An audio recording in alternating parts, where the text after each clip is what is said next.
1년 전 샌프란시스코 자이언츠의 홈구장 오라클 파크는 역사적인 순간을 맞았다.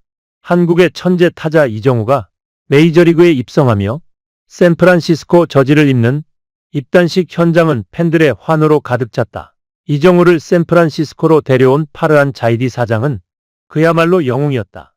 6년 1억 1,300만 달러의 계약은 아시아 야수 포스팅 역사상 최고 금액이었다. 하지만 그로부터 1년이 지난 지금 이정우의 입단 당시 큰 기대를 모은 자이디 사장이 샌프란시스코를 떠나 라이벌인 LA 다저스로 돌아갈 가능성이 제기되면서 메이저리그의 팬들은 또 다른 대격변을 예고하는 듯한 분위기를 느끼고 있다.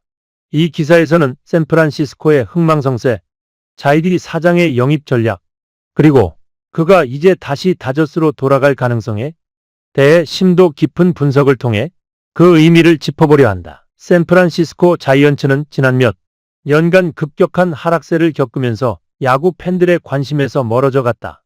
2019년 자이디 사장이 단장직을 맡고부터 샌프란시스코는 재건의 신호를 보였고 2021년에는 기적적인 107승을 거두며 프랜차이즈 역사상 최다승을 기록했다.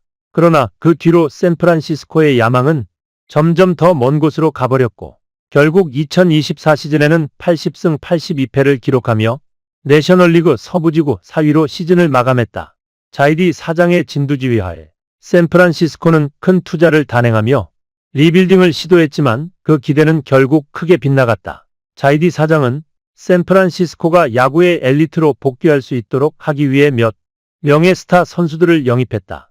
이정우를 포함해 블레이크 스넬, 맷 체프먼, 호르헤 솔레어, 조던 힉스 등 유명 선수들이 샌프란시스코로 오게 되었다. 그러나 이들은 모두 샌프란시스코의 재도약을 위한 퍼즐의 한 조각일 뿐이었다. 그럼에도 불구하고 이 선수들이 팀의 성적에 미친 영향은 미미했다. 특히 샌프란시스코의 팬들은 자이디 사장이 에런 저지, 오타니 쇼헤이, 브라이스 하퍼와 같은 큰 스타들을 영입하지 못한 점에 대해 크게 실망했다. 샌프란시스코의 2024 시즌 성적은 80승 82패에 그쳤다. 이로 인해 3년 연속 포스트 시즌 탈락의 수모를 겪은 샌프란시스코는 결국 자이디 사장을 해임하며 그와의 관계를 종료했다. 이 해임은 샌프란시스코 팬들에게는 결코 기쁜 소식이 아니었지만 동시에 변화의 필요성을 절실히 느끼게 한 사건이었다. 자이디 사장은 샌프란시스코에서 단 1회의 지구 우승과 1회의 포스트 시즌 진출에 그쳤다. 이는 그가 재임 중 이끌었던 팀이 샌프란시스코라는 명문 구단의 전통을 이어가기엔 부족한 성과였음을 의미했다.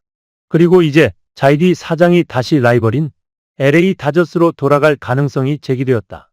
디 애슬레틱의 켄 로젠탈 기자는 2024년 12월 4일 자신의 SNS를 통해 자이디 사장이 다저스와 프런트 오피스에서 어떤 직책을 맡을지 논의 중이라는 소식을 전했다.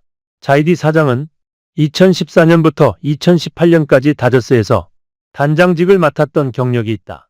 다저스는 현재 메이저리그에서 가장 강력한 팀 중 하나로 자리 잡고 있으며 자이디 사장의 능력을 인정한 이후로 다시 그를 불러들이려는 의도를 보인 것 같다. 자이디 사장이 다저스 프런트에 합류한다면 그는 친정으로 돌아가는 셈이다. 다저스는 최근 몇 년간 엄청난 성과를 거두었으며 그 중심에는 뛰어난 프런트 오피스의 전략과 능력이 있었다.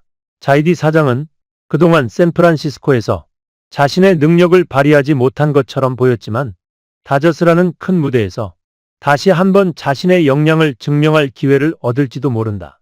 자이디 사장이 샌프란시스코에서 단행한 FA 영입 중 가장 큰 주목을 받았던 선수 중 하나가 바로 사이 영상 출신 좌완 투수 블레이크 스넬이었다.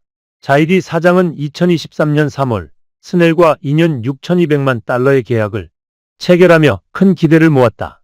그러나 2024 시즌을 마친 스넬은 옵트아웃을 행사하며 샌프란시스코를 떠났다. 그리고 그는 다저스와 6년 1억 8,200만 달러의 계약을 맺으며 다시 한번 스포트라이트를 받았다. 스넬은 2024 시즌 동안 20경기에서 5승 3패, 평균 자책점 3.12의 성적을 기록하며 괄목할 만한 활약을 펼쳤다. 그의 뛰어난 투구력은 샌프란시스코에서 큰 기대를 모았지만 결과적으로 그가 샌프란시스코에서 큰 이득을 안겨주지 못한 것은 자이디 사장의 전략이 실패로 돌아갔다는 점에서 중요한 의미를 갖는다. 다저스는 스넬을 6년 계약으로 영입하면서 자이디 사장의 실패를 역으로 이용하려는 듯한 모습을 보였다.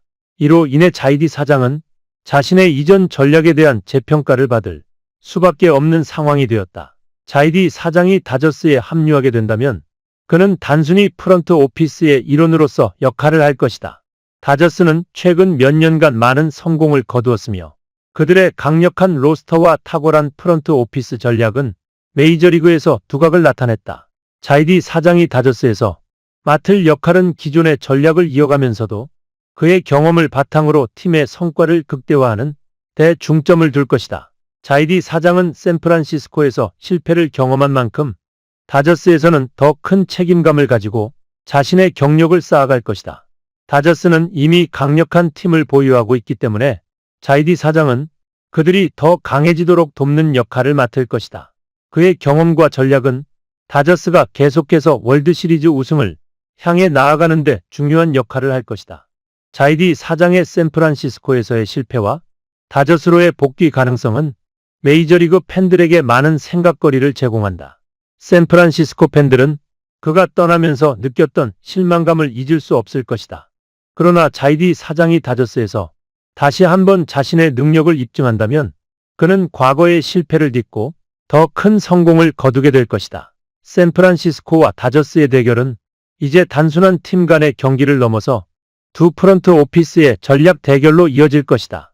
끝까지 읽어주셔서 감사합니다. 구독과 좋아요도 부탁드리며 여러분의 의견을 댓글로 남겨주세요.